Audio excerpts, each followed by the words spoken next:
everyone has problems, you know? And a lot of times we disregard our own problems because they're not as bad as someone else's problems.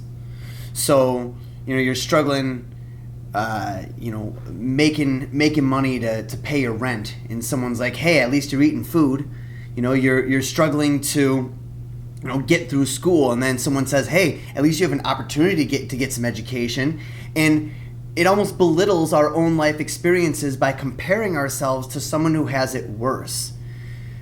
Comparing yourself to someone who has it worse is no better than comparing yourself to someone who has it better.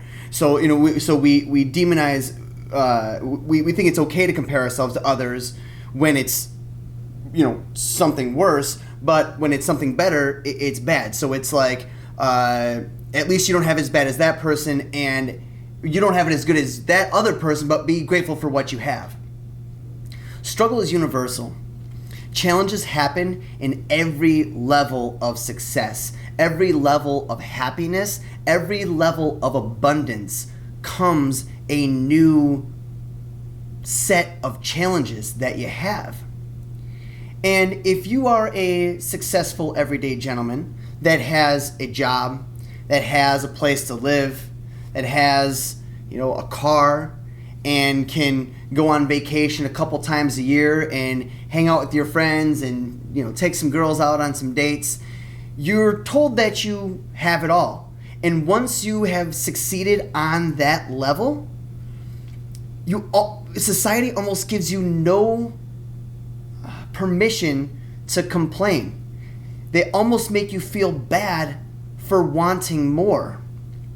Yeah, I've got a good job. Yeah, I make decent money. Yeah, I get to go out on the weekends and all of that fun stuff. But there's something missing.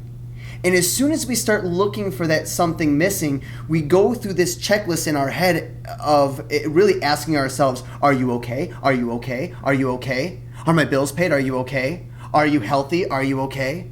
Are your relationships good? Are you okay? And if the answer is yes to being okay in all of those areas, our desire mechanism keeps going. But society tells you to shut up. You've made it. What do you got to complain about? You have friends. You have a job. You have money. Shut up. And so we feel guilty when we're like, I'm not fully satisfied. I'm happy, but I'm not fully satisfied. And we shut down our desires. We shut down our imaginations, and we shut down our curiosity to what else is out there because of the voice in our head saying, shut up. So many people have it worse than you. Shut up. You accomplished what you set out to do. How much more do you want? You're greedy. You're not greedy. On every level, there's a new set of challenges.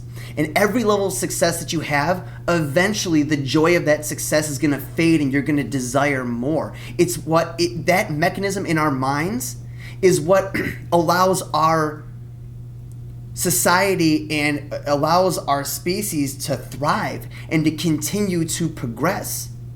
If you shut your curiosity and your creativity and your imagination out when you simply accomplish the things you were supposed to accomplish so the world didn't consider you to be a loser, then you're going to live a life of mediocrity. And living a life of mediocrity is nothing to write home about. No one documents the story of a guy that just did okay. Everyone documents a story of either huge triumphs or huge tragedies, but never anything in between. And when we're living our lives, every single day we're creating a legacy. We're creating a story that has significance and has meaning because of the way that it progressed and of the way that it moved forward and moved upward. So whatever level of life you're in, it's okay to want more. Now, there's a difference between creating dynamically and succeeding in the world. Succeeding in the world is accomplishing the tasks that you're supposed to accomplish in order for you to have basic health, okay? Have a solid group of friends and have a relationship with your family. Get a job, contribute to society, make some money, get a place to live, pay your bills. After that, after you've accomplished that, you are then considered successful. But after success, what next? We used to call this, decades ago, the midlife crisis. But with how fast technology moves and how cheap everything is, having everything that you need in order for you to be basically happy is becoming easier and easier, and we're reaching it at a younger and younger age. Now, back in the day, it was you turn 50 years old, you got a family, you got a good career, you got a house, and all of a sudden you're like, is this it? Shit, I gotta do something. Bam, young girlfriend, bam, fancy car, or an affair, or you start taking up, something extreme because you're just saying that, there's something else out there. Well, that's no longer for the 50-year-old man that has the wife, the 2.3 kids, the White House picket fence, and, and 2 cars. That's happening to us at a younger and younger age. And it's actually starting to get to the point that it's like, okay, I've got my basic needs. What now next? Is that those thoughts are hitting us at 30 years old, 25 years old, sometimes even at 22, 23 years of age. So if one part of society tells you, shut up, you're doing good enough, people have it way worse, why are you complaining, you have everything you need, then where do we go to seek these answers? Where do we go to see what's beyond basic success? Well, the first step is giving yourself permission to fantasize, to desire, to imagine, to wonder.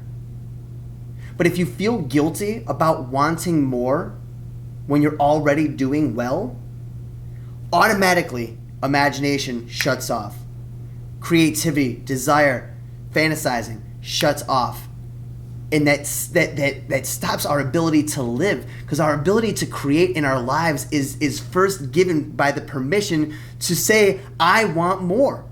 I want something new. I want something else. I want to experience all of the flavors that life has to offer. Step 1 is giving yourself permission. Second step is to see what options are out there. We live in an age where every corner of the earth is accessible one way or another, whether it's through Snapchat or through a website or a YouTube video or even Google Maps. Every part of the world has access to seeing at least what it has to offer, or to see what challenges come, through, experiencing that element of the world. The world is getting smaller and smaller by the day, which means that we have more and more access to all of the wonders that is in the world, that is in humanity. So if any time it's appropriate for you to fantasize, it's now, because the opportunity is there. Human beings were designed for pleasure.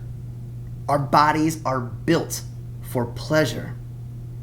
But for some reason, it's stuck in our head that we must suffer. You don't have to suffer in order to feel pleasure.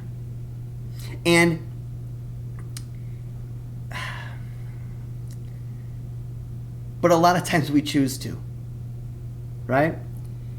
And so that guilty feeling that you have of maybe I shouldn't want this, that's your suffering standing in the way, your mind creating synthetic suffering in order for you to have what you want, because your brain is conditioned to say, hey, before anything good happens, I have to hurt first. But it's not like that anymore. It doesn't have to be like that. You can release the guilt of wanting more and simply just create.